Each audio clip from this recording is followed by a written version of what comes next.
Unable to reply to WhatsApp messages directly from the notification center on your iPhone? This issue can be caused by notification settings, app permissions, or software glitches. In this video, I'll walk you through how to fix this problem step by step. Let's dive right in.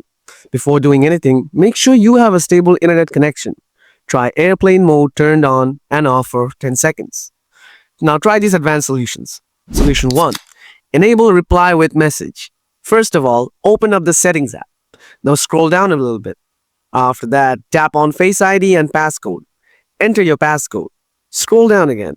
Under the Allow Access when locked, you will find an option called Reply with Message. Solution 2. Check phone notification settings. Open up the Settings app again. Scroll down a little bit. After that, tap Notifications. Now tap Show Previews. Make sure to choose Always Here. Then go back. Scroll down to the bottom. Tap WhatsApp. Now enable the Allow Notifications. Next, make sure to enable the Lock Screen Notification Center and Banner Alerts.